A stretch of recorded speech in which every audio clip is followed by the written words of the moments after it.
Everybody's taken advantage of the United States. People know that if certain people are running a country, that it won't happen. When you see what China is doing to us, where we're going to lose this year $300 billion to China, and they're taking all of our jobs, and they're doing it through manipulation of their currency. In 15 years from now, China is going to be the most important economic power if we don't get on the ball. And our politicians, hey, look, I have a lot of friends in China. They think our representatives, they think our politicians are the dumbest men on earth. They can't believe what they're getting away with. And when you look at Japan not paying for the defense, we're defending Japan. We're losing billions and billions of dollars. We're fighting for AIDS help and for farmers and for this and that. You look at some of these countries like China, Japan, India, they're eating our lunch. The United States is, if it were a corporation, it would be bankrupt. It's losing $200 billion a year. For years now it's been losing that. What right do we have to go out and defend? Why aren't these countries, these wealthy money machines, paying us for the defense of their freedom and their nations?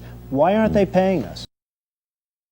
When I see a total ripoff of this country by Japan, where they literally have no defense budget, where we have to borrow money from them in order to get them oil and defend the Persian Gulf, where most of the oil goes to Japan and other countries, not us. We get 4% of our oil. When I see Kuwait, a total ripoff. We're bringing the Bridgeton. You remember the Bridgeton? Their oil minister sat back and he laughed at how much money he's going to make. Why aren't we getting some of that money? Why aren't we getting it? They're taking in billions and billions of dollars, and we can't even land a helicopter on Kuwaiti soil. And yet we let Japan come in and dump everything right into our markets and everything. It's not free trade. If you ever go to Japan right now and try to sell something, forget about it, Oprah. Just forget about it. It's almost impossible. They don't have laws against it. They just make it impossible.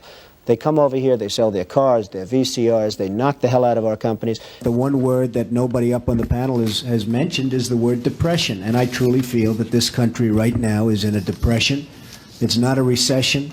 People are kidding themselves if they think it's a recession. I know politicians perhaps better than you know politicians, and you interview them all the time. I deal with them all the time at almost every level. Well, certainly you've given them more money than I have. I've given them a lot of money, and they come to my office and they ask for a lot of money, and within the system, I give it. In his 2000 book, The America We Deserve, Trump wrote, "I really am convinced we're in danger of the sort of terrorist attacks that will make the bombing of the 1993 Trade Center look like little kids playing with firecrackers." Trump also mentioned the mastermind of the attack, writing, quote, "One day, we're told that a shadowy figure with no fixed address named Osama bin Laden is public enemy number one." You know, if you look at Saddam Hussein, he killed terrorists.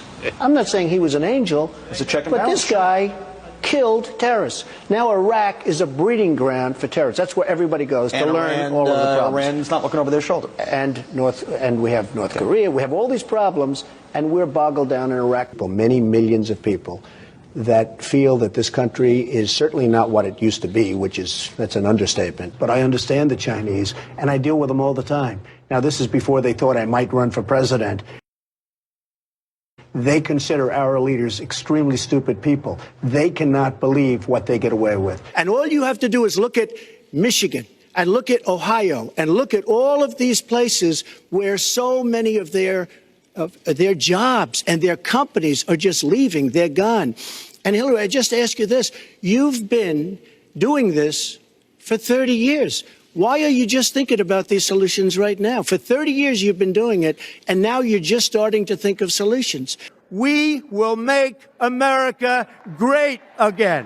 I think people look at certain people, and maybe me, if I were in a position, this country, believe me, would not be ripped off like it is. You keep saying you're not running for office, but why don't you? This sounds like political presidential talk to me, and I know people have talked to you about whether or not you want to run. Would you ever?